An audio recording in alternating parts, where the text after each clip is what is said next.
They said the Alpha King feared nothing. Sarah was the only one who knew the truth. For as long as she could remember, she had hidden something far more dangerous than secrets. She had hidden her fantasies about him. In the Stonewolf Dominion, power was law. Alphas ruled packs, kings ruled alphas. And Omegas like Sarah were expected to soften the sharp edges of that brutal world without ever daring to shape it. The mate bond was sacred, but forbidden for royalty. The council claimed desire made rulers reckless, that love made them weak. Alpha King Paul had ruled for 12 years without a mate. Long enough that the court whispered he was broken.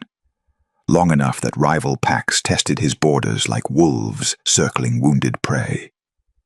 Sarah served as a royal archivist, cataloguing the bloodlines and treaties that kept the Dominion from tearing itself apart. Safe, invisible, trusted with secrets but never seen as one herself. Perfect for an Omega who had learned early that wanting the wrong thing could get you punished or claimed. No one suspected what she imagined in the dark hours between midnight and dawn. No one knew her fantasies ran deeper than submission, darker than surrender. She didn't dream of being commanded. She dreamed of being chosen, of watching that legendary control finally, willingly break for her. But on the night Paul returned to the castle, with blood soaking through cracked armor, his silver eyes shadowed with something she'd never seen before, Sarah realized something terrifying. Her fantasy was about to become real, and she had no idea if either of them would survive it. Before we continue, please hit the subscribe and like button and tell me which city you're tuning in from. I love to know where this story found you. Now back to the story. The first thing Sarah noticed was the silence. For years, that silence had been her refuge. The archive halls stretched empty after dark, lit only by oil lamps that cast wavering shadows across ancient stone. She preferred the night shift. No courtiers whispering about Omega placement. No visiting alphas whose gazes lingered too long. Just her, the dusty records, and the peculiar peace of a world that had forgotten she existed. Tonight, that silence felt different. Wrong. She was reshelving a collection of border treaties when the air shifted. Not a sound, exactly. More like a pressure change that made her wolf stir beneath her skin. The creature had been dormant for so long, Sarah had almost forgotten what her awareness felt like. Now she lifted her head, nostrils flaring. Danger. Blood. Sarah's hands stilled on the leather-bound volume. She inhaled slowly, sorting through the scents that drifted down from the upper levels.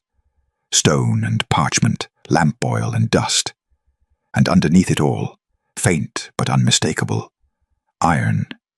Fresh blood. The alarm bells hadn't rung.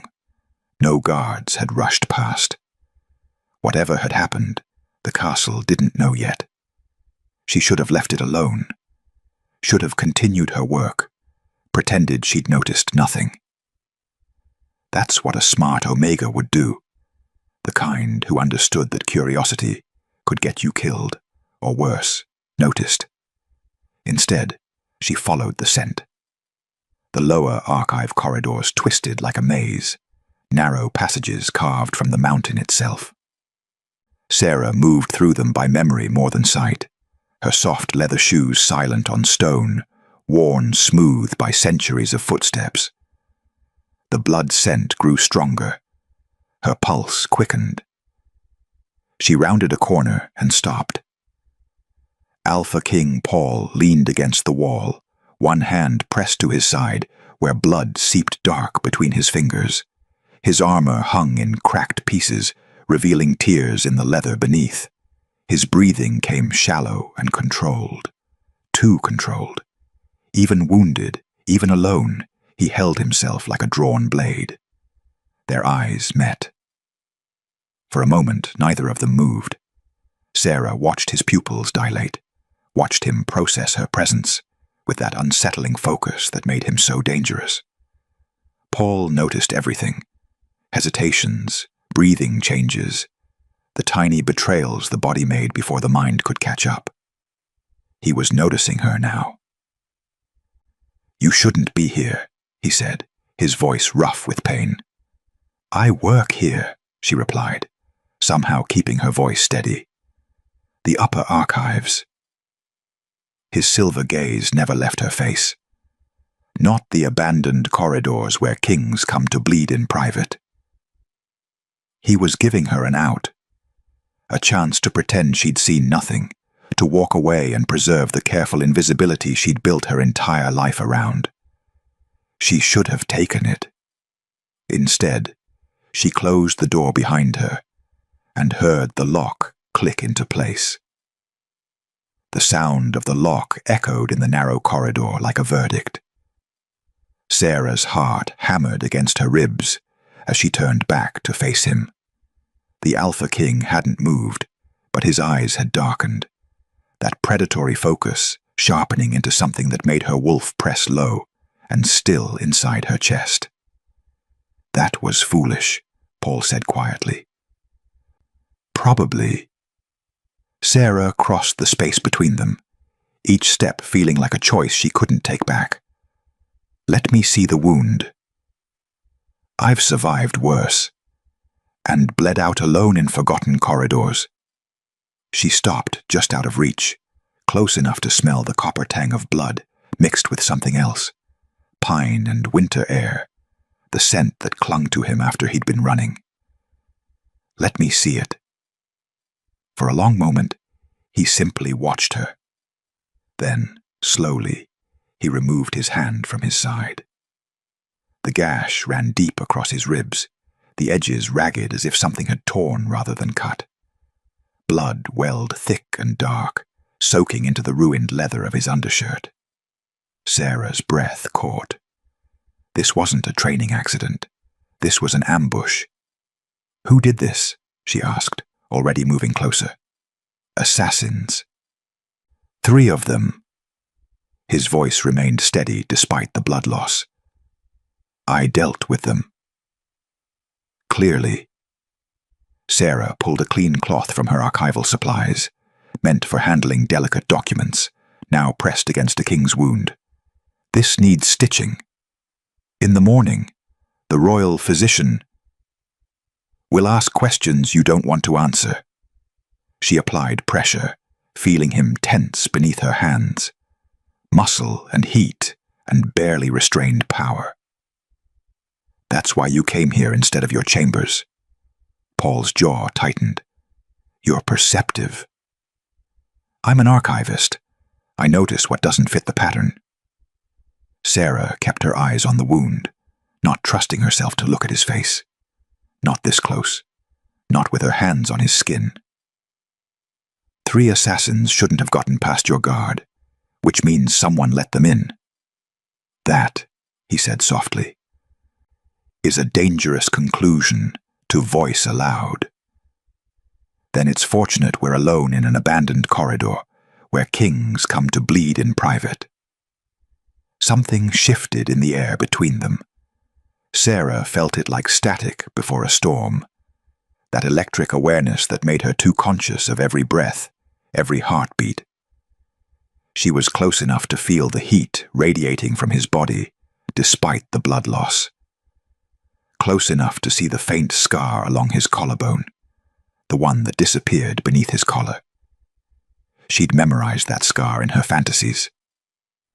Paul inhaled slowly, and Sarah realized her mistake. Her scent, the shift in her breathing, the way her hands trembled, not from fear, but from the sheer proximity to something she'd wanted for so long. "You're afraid," he observed, but it wasn't a question. It was a test. "Yes," she lied. "No." His hand came up slowly, deliberately, giving her every chance to pull away. His fingers touched her chin, tilting her face until she had no choice but to meet his eyes. "Fear has a scent. This isn't it." Sarah's pulse thundered in her throat. She should step back, should lower her eyes, should remember that alphas, especially kings, could sense desire the way wolves sensed weakness. But she'd already locked the door, already crossed every invisible line that kept omegas safe and invisible. "You're imagining something," Paul said quietly, his voice dropping to that register that made her knees weak. "Right now, in this moment." The words hit her like a physical touch. He knew. Somehow, he knew. "No," Sarah whispered, the lie tasting bitter on her tongue. His thumb brushed her jawline. The touch feather-light but devastating in its restraint. "I can feel your pulse racing, see your pupils dilate, scent the shift in your—" He stopped himself, something flickering across his face. Not hunger, something darker. "Tell me to leave you alone, Sarah." It was the first time he'd ever spoken her name. She should have said yes, should have used the escape he was offering, should have remembered that her fantasies were meant to stay locked in her head, where they couldn't destroy her. Instead, she pressed the cloth more firmly against his wound and said, "You're still bleeding. We need to move you somewhere safer." For a heartbeat, neither of them breathed. Then Paul's hand dropped from her face. "There's a storage room, 3 corridors east. No one uses it." "I know the one." Of course she did. She knew every forgotten corner of these archives. Sarah wound the cloth tight around his ribs, makeshift but functional. When she finished, Paul pushed off the wall with controlled effort. He swayed once, barely perceptible, but she caught it. Without thinking, she moved to his side, ducking under his arm to brace him. The position pressed her against his uninjured side. Intimate, unavoidable. "I can walk," he said. "Then walk." But Sarah didn't move away. Neither did he. They moved through the shadowed corridors like conspirators, Sarah guiding them through passages she'd walked 1,000 times. Paul's weight against her felt surreal. This man who commanded armies, leaning on an Omega archivist no one noticed. She was complicit now, in his wound, in his secrets, in whatever game of shadows and blood was playing out in the castle above their heads. And when they finally reached the storage room, and she helped him settle against the wall, watching his silver eyes track her every movement with that unsettling focus, Sarah understood one terrible truth. Her fantasy had never been the dangerous part. Reality was so much worse. Paul refused to return to his royal chambers. "Too many eyes," he said, his voice tight with pain, as Sarah helped him settle onto the narrow cot in the storage room. "Too many questions." "Then where?" Sarah asked, though she already suspected the answer, made her pulse quicken for reasons that had nothing to do with concern. "My private study, the one in the East Tower." His silver eyes met hers in the dim light. "No guards, no servants, just me. And now, apparently, her." The walk through the castle's hidden passages felt endless. Sarah supported more of his weight than Paul would ever admit, feeling the tremors that ran through his frame, exhaustion and blood loss finally catching up to legendary control. By the time they reached the tower study, dawn light was bleeding gray through the narrow windows. The room was nothing like she'd imagined. No grand throne or display of power. Just worn leather chairs arranged before a massive stone hearth, shelves crammed with books and maps, a desk buried under reports. It looked lived in, human. "Sit," Sarah commanded, guiding him toward the chair closest to the fireplace. Paul actually obeyed, which told her exactly how badly he was hurting. She found clean cloth and water, medical supplies tucked in a cabinet that suggested this wasn't the first time he'd tended his own wounds in secret. The thought sent ice through her veins. How many times had the Alpha King bled alone, rather than show vulnerability? Sarah knelt beside his chair and began cleaning the wound properly. The gash looked worse in better light, deep and vicious, the kind that would scar. Her hands worked with steady precision, years of careful archival work, translating into surprisingly competent field medicine. "You're good at this," Paul observed, his voice low. "I'm good at being careful." Sarah didn't look up. Safer to focus on the wound than his face. "It's how invisible people survive." "You're not invisible." Her hands stilled. "To you, maybe. Right now. Because you need help." "No." Something in his tone made her look up. Paul was watching her with that unnerving focus, the one that felt like being seen down to the marrow. "You've never been invisible to me."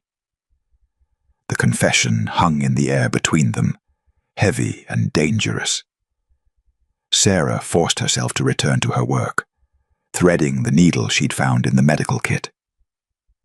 "The court would disagree.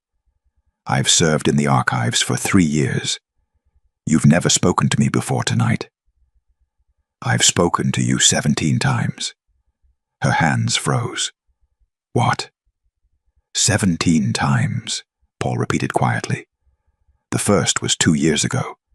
You were carrying a stack of genealogy records that blocked your view. I held a door open. You thanked me without looking up."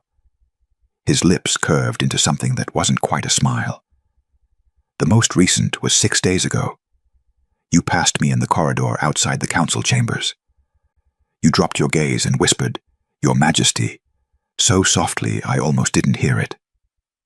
Sarah stared at him, the needle forgotten in her hand.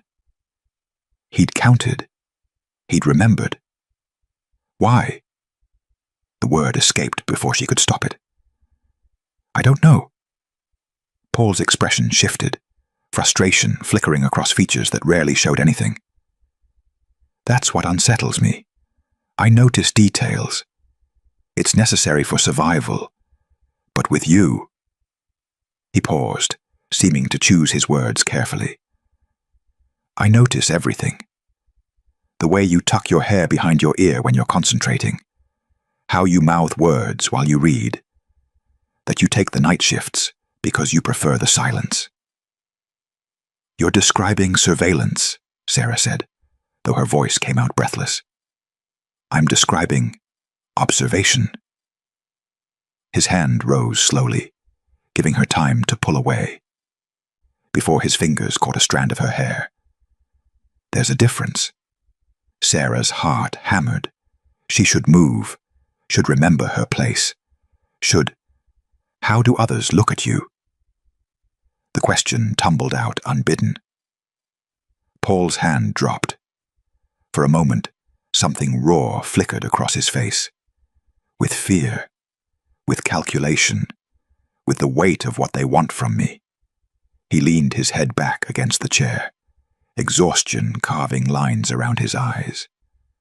The court sees a crown, the packs see a weapon, the council sees a problem to be managed. "And what do you see when you look in the mirror?" The question seemed to surprise him.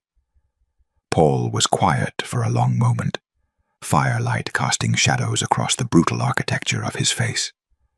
Someone trying very hard not to become the monster everyone expects.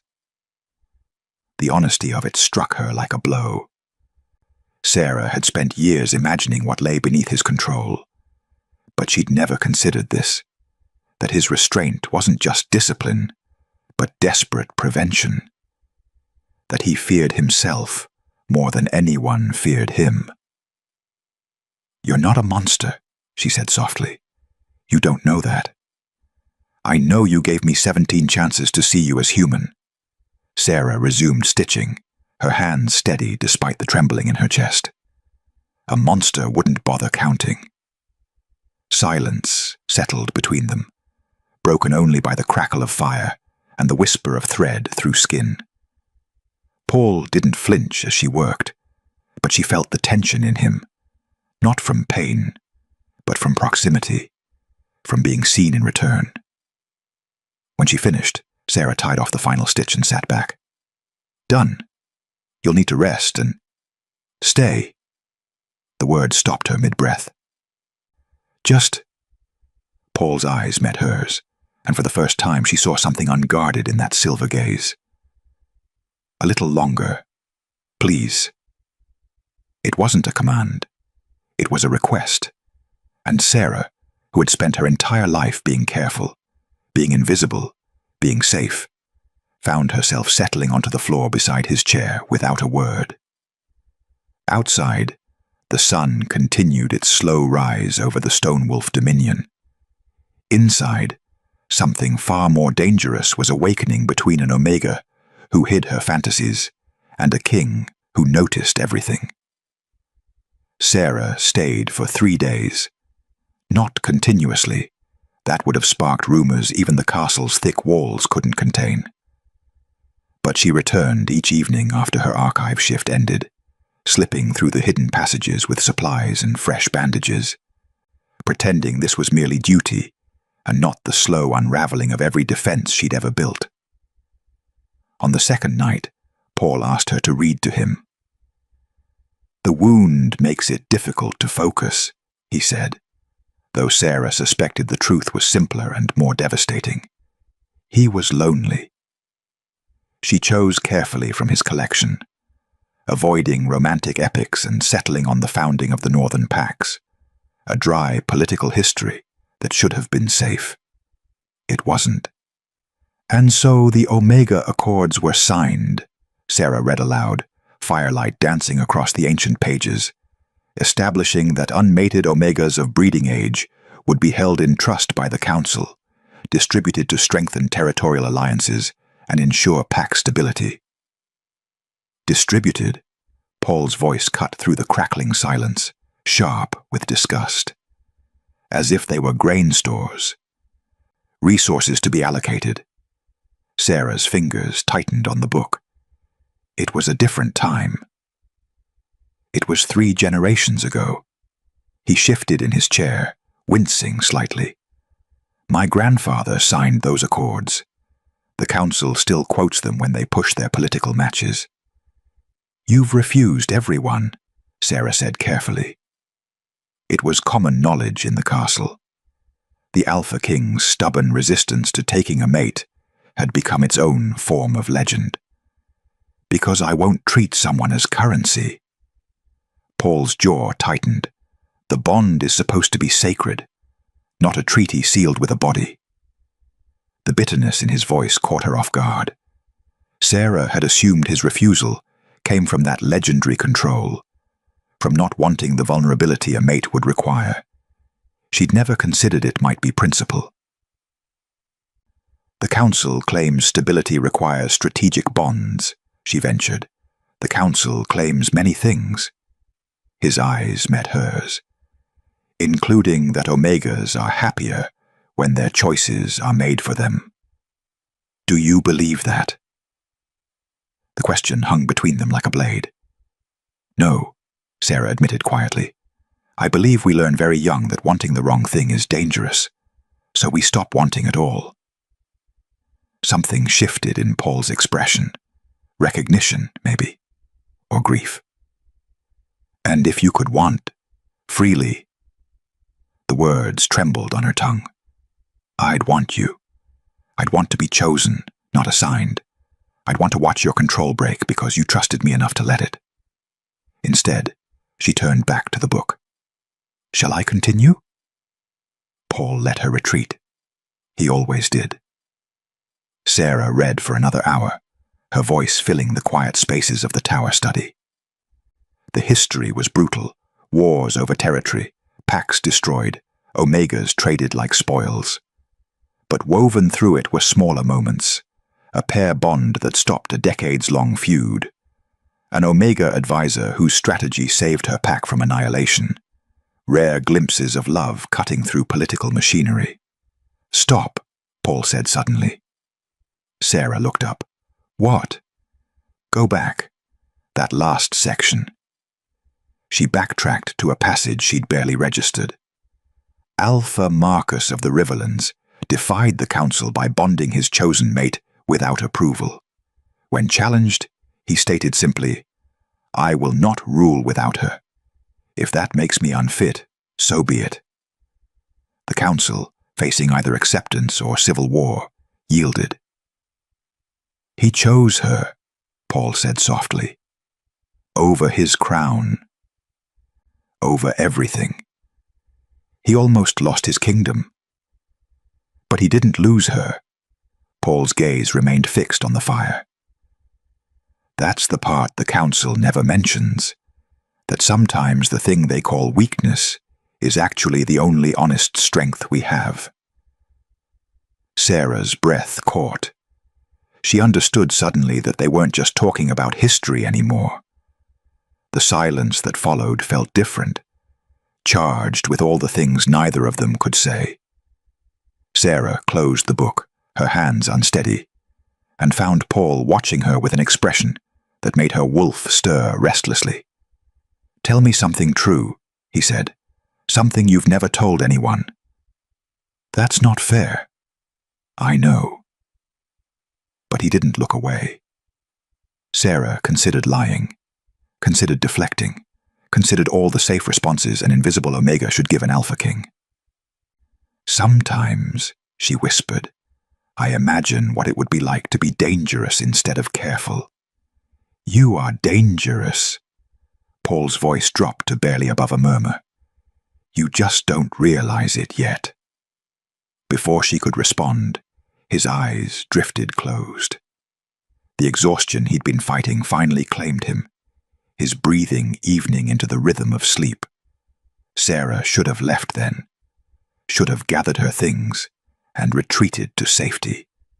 Instead, she stayed, watching the firelight play across his features, memorizing the rare peace that softened the brutal lines of his face.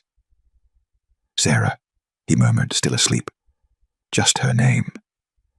Spoken like a secret, like a prayer. Her heart stopped. He didn't wake, didn't seem aware he'd spoken at all. But Sarah heard it. The want in that single word, the unconscious confession that mirrored the fantasies she'd buried for so long. She pressed her hand to her chest, feeling her pulse thunder beneath her palm. This wasn't one-sided anymore. Whatever this was, this awareness, this pull, this dangerous recognition, it lived in both of them now, growing, multiplying, becoming something that couldn't be safely contained. Sarah finally understood why the council feared unbonded kings, not because desire made them weak, but because love made them willing to burn the world down. And she was falling. They both were, into something that could save them, or destroy everything they'd ever known. The wound healed faster than Sarah's carefully constructed distance. By the fourth day, Paul was moving through the castle again, slower than usual, favoring his left side, but present enough that the court stopped whispering about mysterious absences. Sarah returned to her archive duties, to her night shifts and her invisibility. She told herself it was better this way. She almost believed it. Then the council called an emergency session, and Sarah's world tilted on its axis. She wasn't supposed to be there. The council chambers were forbidden to anyone below senior staff rank. But the archives shared a wall with the deliberation room, and the ventilation shafts carried sound with perfect, damning clarity. Sarah was cataloguing inheritance disputes when the voices filtered through. 12 years, Your Majesty." Councillor Perth's reedy voice was unmistakable. 12 years without a mate bond. The packs are restless. They question your stability. My stability has kept this kingdom intact. Paul's response came cold and measured. Perhaps the council should concern itself with the assassination attempt, rather than my personal affairs. The two are connected. This voice belonged to Lady Vex, the Council's Omega representative, though Sarah had always found it darkly ironic that an Omega who'd been traded like cattle now helped perpetuate the system. An unbonded king is vulnerable, politically and physically. I survived 3 assassins. This time, Perth again. But what of the next attempt? What happens to the Dominion if you fall without an heir? Sarah's hands stilled on the document she'd been transcribing. She knew she should move away, should give them privacy, but her feet had forgotten how to move.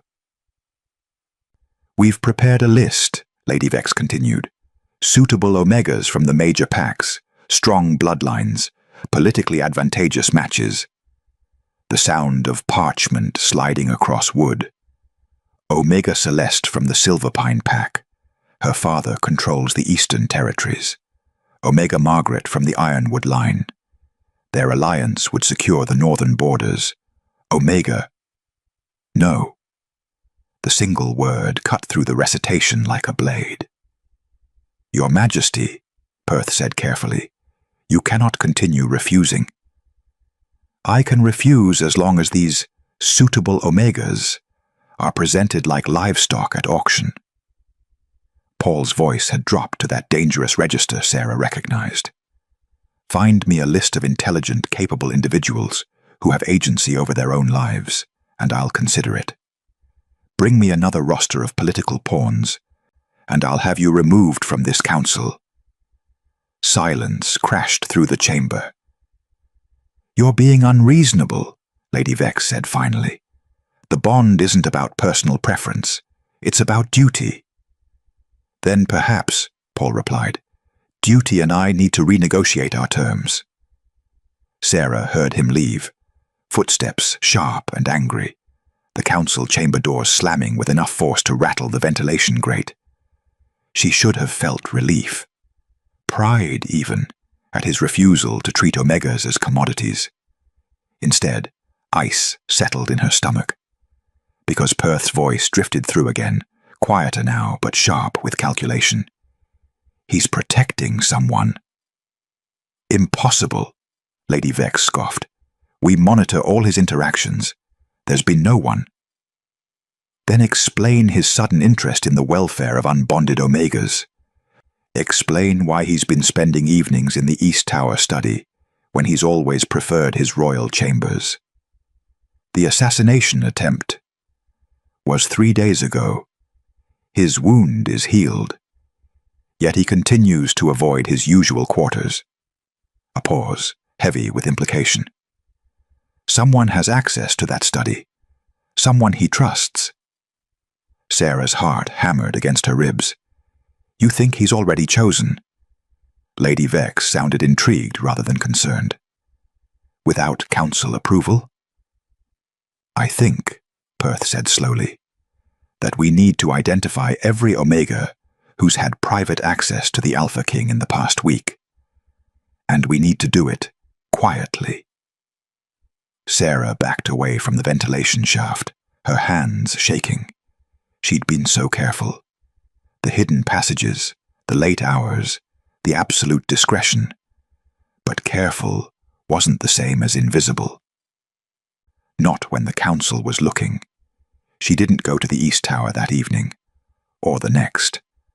On the third night, Paul found her in the lower archives. You've been avoiding me, he said without preamble, appearing in the doorway like a shadow given form. Sarah kept her eyes on the manuscript she wasn't actually reading. I've been working. Sarah. Just her name. Spoken the way he had in his sleep, like it meant something. She forced herself to look up. Paul stood in the entrance, blocking the only exit, his expression unreadable in the lamplight. But his body language betrayed him. Tension in his shoulders, something almost like hurt in the set of his jaw. The council is investigating you, Sarah said quietly. They think you're protecting someone. They're going to start monitoring anyone who's had private access to you. Let them. Paul.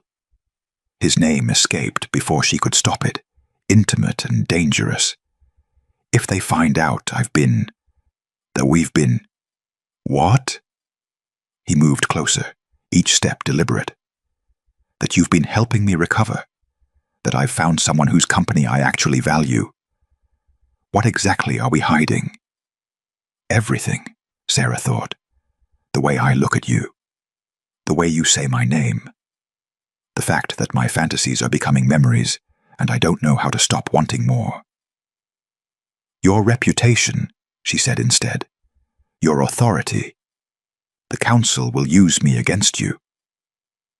Then they'll learn, Paul said, stopping just close enough that she could feel his presence like heat, that some things aren't negotiable. The words settled between them, heavy with promise and threat. Sarah's wolf stirred, not with fear, but with desperate, dangerous hope, because she finally understood what terrified her most. Not that the council would discover them, but that Paul was willing to defy them. That her fantasy, being chosen over duty, over politics, over everything, was becoming real. And in the Stone Wolf dominion, where power was law and omegas were leverage, that kind of choice could destroy them both. Sarah made it 4 more days before Paul stopped asking permission. She was deep in the restricted archives, the oldest section, where dust coated everything and the air smelled of forgotten centuries, when she felt him enter. Not heard, felt. The way prey sensed a predator, the way the moon felt the pull of the earth. Her hands stilled on the ancient genealogy she'd been cataloging. You can't keep running from me in a building I own, Paul said from somewhere behind her. Sarah didn't turn around. I'm working. You're hiding. Maybe they're the same thing. She heard him move closer, footsteps deliberate on the stone floor. The archive stacks were narrow here, barely wide enough for 2 people to pass. Sarah was effectively cornered between shelves that stretched from floor to ceiling, their contents pressing in on all sides. The council questioned 3 omegas today, Paul said, his voice carrying an edge she'd never heard before. Kitchen staff who'd brought meals to the East Tower. They're hunting, Sarah. Then stay away from me. She gripped the shelf in front of her, knuckles white. Make it easy for them to dismiss me as irrelevant. Is that what you want? It's what's safe. That's not what I asked. The words hung in the air between them, a challenge and a plea, wrapped into one. Sarah finally turned. Paul stood less than 2 feet away, close enough that the lamplight caught the silver in his eyes and turned them molten. He'd positioned himself carefully, blocking her exit, but not crowding her, giving her space even as he demanded answers. What do you want from me? Sarah whispered. The truth. Paul moved closer, one hand bracing against the shelf beside her head. Not touching. Never touching without permission. But close enough that she could feel the heat radiating from his body, smell the pine and winter that clung to him. Stop pretending you don't feel this. Feel what? Whatever it is that makes your pulse race when I'm near. That makes you catch your breath when I say your name. That makes you look at me like... He stopped, jaw tightening. Like what? Sarah's heart hammered. Like I'm not just a king. Like you see something worth wanting. The confession cracked through her defenses, like lightning through stone. Sarah stared at him, at this man who ruled through absolute control, who held himself back from everything, now admitting he'd noticed every small betrayal her body had made. You think this is one-sided, she said, the words escaping before she could stop them. You think I'm the only one who... I know exactly what you imagine. Paul's voice dropped to barely above a whisper. I can sense it, the shift in your scent when you look at me. The way your breathing changes. I notice everything about you, Sarah. Everything you try to hide. Heat flooded through her. Embarrassment and desire twisted together until she couldn't separate them. Then you know why I have to stay away, Sarah said desperately. You know what they'd do if they discovered. That you want me? Paul's free hand rose slowly, giving her every chance to refuse, before his fingers caught her chin, tilting her face up until she had no choice but to meet his eyes. That I want you back. That I've spent 12 years refusing political matches because the idea of touching someone I don't choose makes my wolf recoil. Sarah's breath caught. Paul.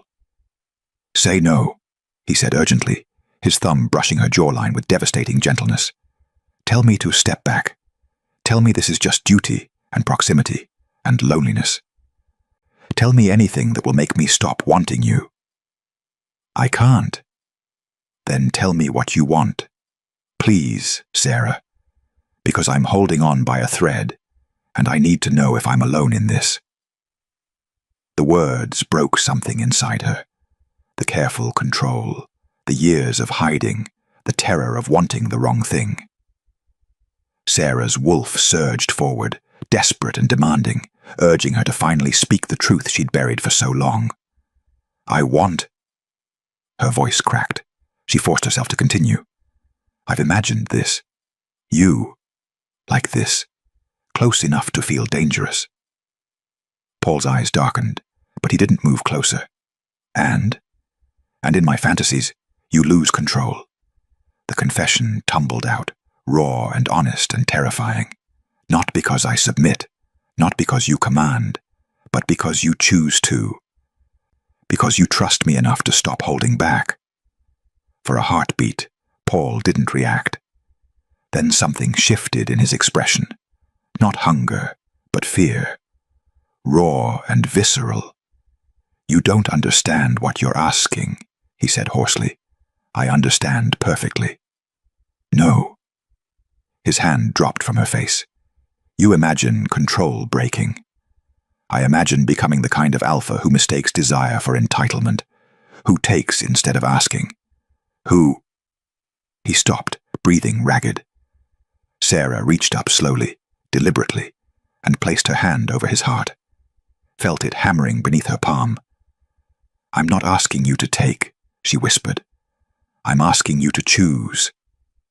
There's a difference. Paul made a sound, half laugh, half broken exhale. You're going to destroy me. Or save you. We won't know unless... The bond hit like lightning. Not complete. They weren't touching skin to skin, weren't aligned in all the ways that would snap it into place. But Sarah felt it reaching, a golden thread spinning between them, pulling taut with recognition and want and years of denied possibility. Paul jerked back as if burned. No. The loss felt like being hollowed out. Not like this, he said roughly, putting distance between them with visible effort. Not in secret, not while the council is hunting, not until you understand that choosing me means choosing danger. Sarah's wolf howled in protest, but the human part of her, the part that had learned to be careful, to survive, understood. Then what? She asked. Paul looked at her and Sarah saw everything in that gaze. Want and fear and desperate restraint. Then we stop pretending this isn't happening, he said. And we face what comes next together. The poisoning happened at dawn. Sarah was in the lower archives, cataloging territorial disputes from the previous century, when the alarm bells shattered the morning silence. Not the standard pattern for drills or minor threats. This was the rapid, urgent clanging reserved for attacks on the royal family. Her wolf surged forward, instinct overriding caution. Paul. She abandoned her post and ran.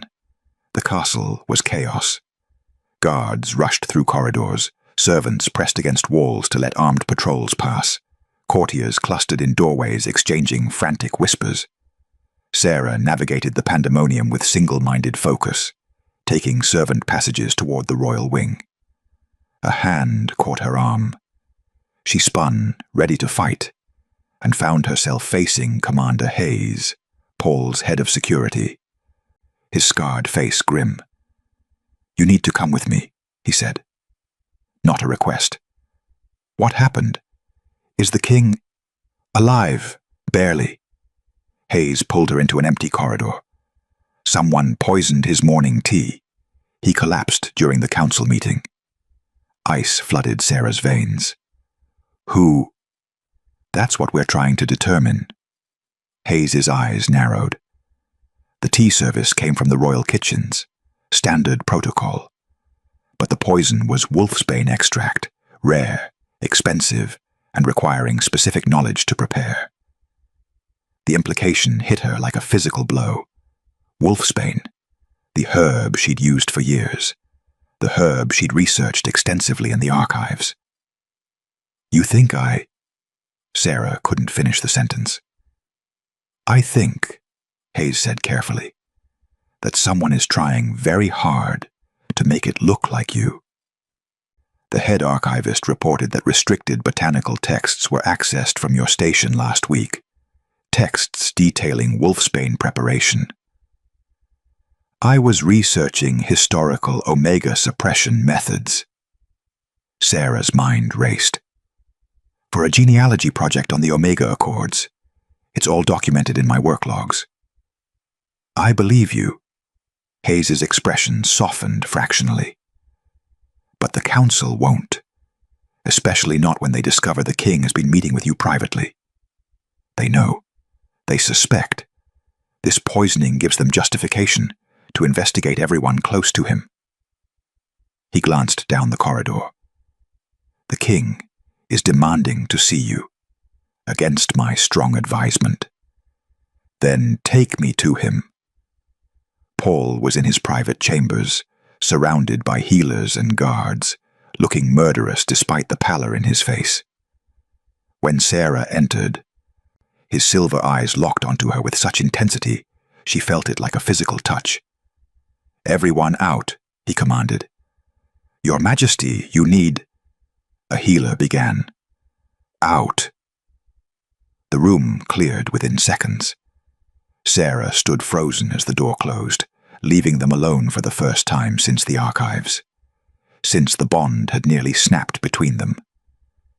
"You're alive," she said uselessly, "because I have a tolerance for wolfsbane that would kill most alphas." Paul's voice was rough, whether from the poison or something else. Years of building immunity to common assassination methods. Paranoid, perhaps, but effective. They think I did this. I know. He moved toward her, still unsteady but determined. "Which is why you're not leaving this wing." "Paul, I can't." "You can, and you will." He caught her shoulders, his grip firm. "Someone set you up." "Sarah, someone who knows about us. Who knows it would destroy me to watch you be accused." The words hung between them, an admission neither could take back. "The council will call it proof you're compromised," Sarah whispered. "That your judgment is clouded by—" "By what? Caring whether an innocent person is executed for a crime they didn't commit?" Paul's jaw tightened. "Let them." "You can't protect me against the entire council." Something dark flickered across his face. "Watch me." "Paul, I would burn this kingdom to ash before I let them touch you." The confession came out raw and honest and terrifying. "I hate that truth. I hate that they've made me choose between duty and—" He stopped, breathing hard. "And what?" Sarah's heart hammered. "And the only person who's ever made me want to be more than just a king." The weight of it crashed over her. This wasn't protection born from political calculation or abstract principle. This was personal, visceral, the kind of protective instinct that turned alphas dangerous. "You can't think like that," Sarah said desperately. The kingdom needs you stable, rational, not what? Not willing to destroy anyone who threatens you? Paul's laugh was bitter. Too late. A sharp knock interrupted them. Commander Hayes entered without waiting for permission, his expression grim. We have a problem. Lady Vex is calling for the Omega Archivist's immediate arrest. She's convinced half the council that the king is under undue influence. Then convince them otherwise, Paul said coldly. I can't. Not without revealing the extent of your association. Hayes looked between them. They're voting on it now. If she wins, they'll take custody within the hour. Sarah felt the floor tilt beneath her. Custody, which meant interrogation, trial, execution, if they found her guilty. Paul's hand tightened on her shoulder. Then we move her to the inner chambers. Post guards I trust personally. No one enters without my direct authorization. That will be seen as confirmation of her guilt, and of your compromise. I don't care. Your Majesty. The window exploded inward. Glass shattered across stone as 3 figures in black dropped through, blades already drawn, professional, coordinated, and moving with the single-minded focus of trained killers. Not just assassins, an execution squad. Sarah registered the silvered edges of their weapons, designed specifically to kill Omegas quickly. This wasn't about Paul anymore. This was about eliminating her. Paul moved before she could scream, shoving her behind him as his wolf surged forward. His eyes flashed gold, canines lengthening as partial shift rippled through him. Touch her, he snarled, and I'll show you what an unbonded king is really capable of. The lead assassin smiled. That's what we're counting on, Your Majesty. Then they attacked. The first assassin moved like water, fluid, fast, deadly. Paul met him mid-strike, catching the silvered blade bare-handed. Blood welled between his fingers, but he didn't flinch. Just twisted, snapped the assassin's wrist, and sent him crashing into the stone wall with enough force to crack bone. The second assassin went for Sarah. She saw the blade arc toward her throat, saw her death reflected in polished silver, and her wolf screamed in defiance. But before she could move, Paul was there, moving faster than should have been possible, his body a shield between her and the weapon. The blade scored across his shoulder instead of her neck. Paul's roar shook the chamber. The shift rippled through him, not complete, but devastating. His bones cracked and reformed, muscle and sinew expanding, claws extending from fingers that were no longer quite human. His eyes blazed pure gold, all traces of silver consumed by his wolf's fury. Sarah had imagined this moment 1,000 times in her fantasies. Paul losing control. The civilized veneer stripped away to reveal the predator beneath. Reality was so much more terrifying, and so much more beautiful, because even as his wolf surged forward with lethal intent, even as he tore through the second assassin with brutal efficiency, he never stopped positioning himself between Sarah and danger. Every movement was calculated to protect her. Every strike designed to end threats before they could reach her. This wasn't mindless violence. This was precision wrapped in savagery. The third assassin, seeing his companions fall, made a desperate lunge for Sarah, apparently deciding if he couldn't kill the king, he'd complete his actual mission. Paul caught him midair by the throat. "She is mine," he snarled, voice distorted by the partial shift, "and you will never touch her." The words reverberated through Sarah's chest like a claiming, primal and absolute. The assassin gurgled something, blade still raised. Paul's claws tightened. One sharp jerk, and it was over. Silence crashed through the chamber. Paul stood among the bodies, breathing hard, blood, his and theirs, staining his clothes and skin.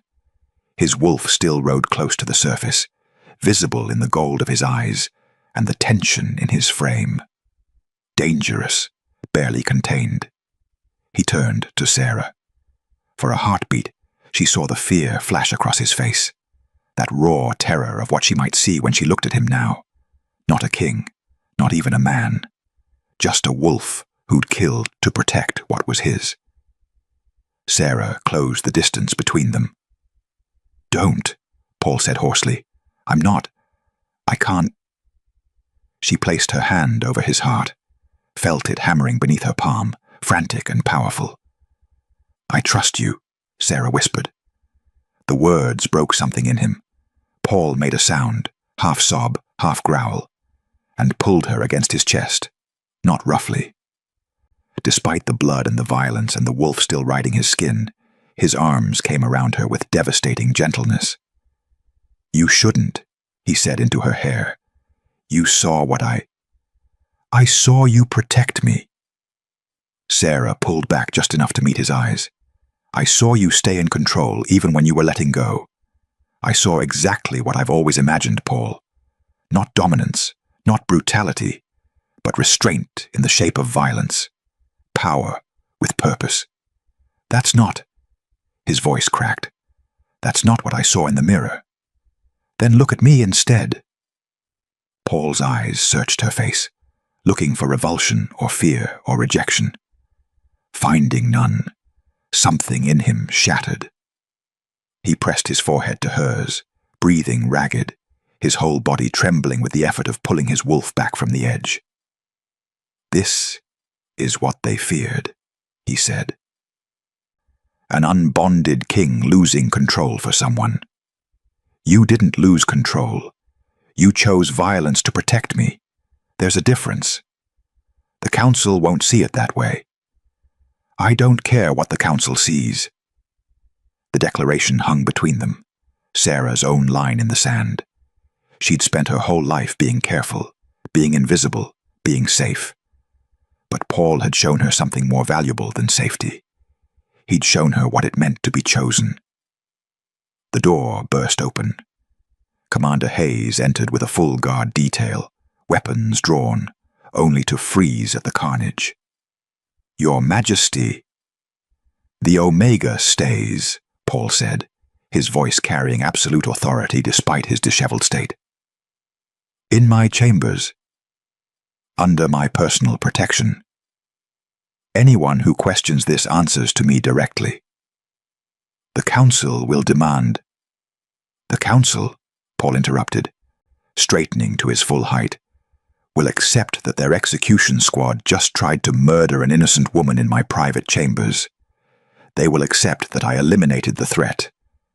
And they will accept that questioning my judgment on this matter is questioning my fitness to rule."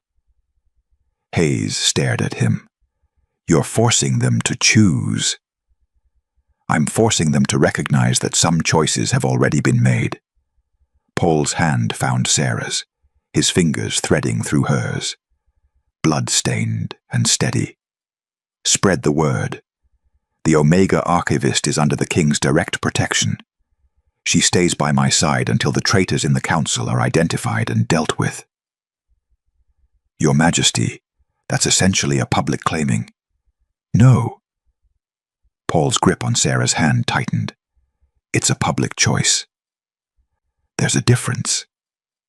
Sarah felt the bond stir between them, not snapping into place but strengthening, becoming something solid and real and impossible to deny.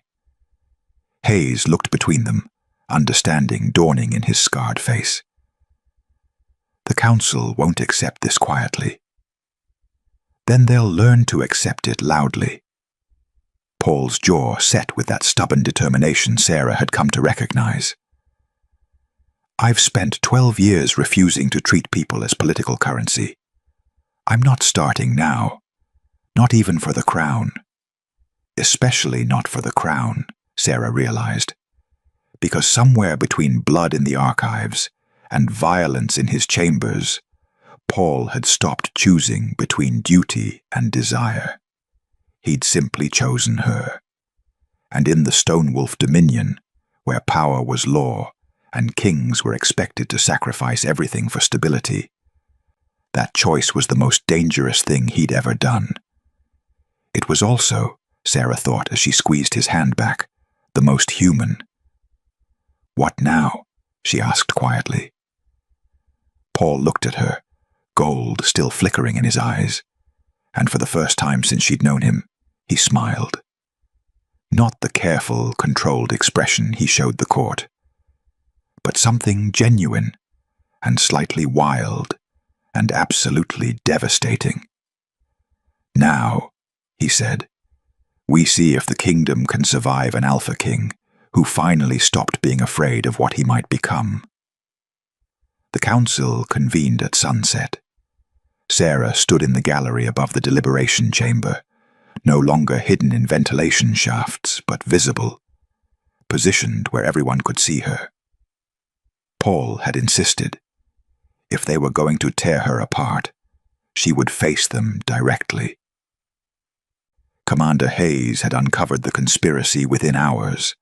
The poisoning, the assassination attempts, the manufactured evidence, all orchestrated by a faction within the council who believed an unbonded king was too dangerous to let live. Lady Vex had been the architect, but she hadn't worked alone. 3 council members were already in custody. 2 more had fled, but the remaining council still held power, and they were furious. "You've overstepped, Your Majesty," Councillor Perth said, his voice tight with barely concealed rage. "Harboring a suspect, killing trained guards." "Trained assassins," Paul corrected coldly, "who broke into my private chambers to execute an innocent woman.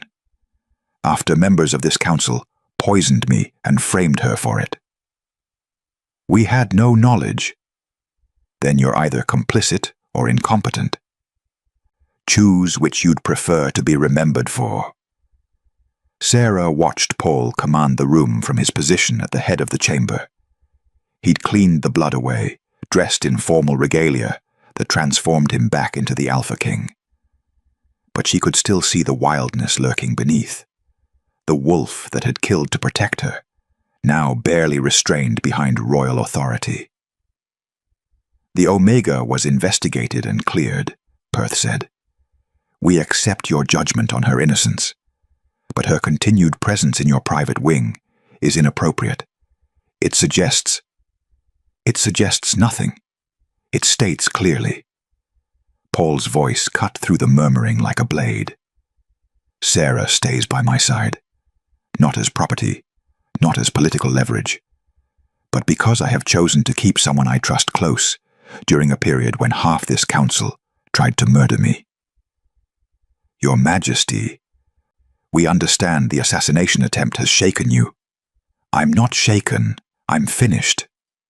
Paul's eyes swept the chamber, cold and merciless. "Finished with treating people like chess pieces. Finished with the fiction that my personal life is subject to council approval. Finished pretending that your obsession with controlling my bond status is anything other than a power play." The silence that followed was absolute. "You're the Alpha King," Perth said carefully. "Your bond affects the entire Dominion's stability." "Then perhaps," Paul replied, "the Dominion needs to learn that stability doesn't require sacrifice, that strength and choice aren't mutually exclusive." He paused, letting the words settle. "I will rule this kingdom with or without your approval, but I will not rule alone. Not anymore." "You're claiming her," Lady Marrow, one of the remaining loyal councillors, said quietly. "Without council approval, without political consideration." "No." Paul's gaze found Sarah's across the chamber. "I'm announcing that someone I respect has agreed to stand beside me. What we choose beyond that is ours alone." The distinction was subtle but crucial. Not a bond, not yet, but a public acknowledgement that shattered every precedent the council had built. "This is unprecedented," Perth sputtered. "Good," Paul said. "Perhaps it's time for new precedents." Sarah found Paul on the tower balcony after the council finally, reluctantly, disbanded.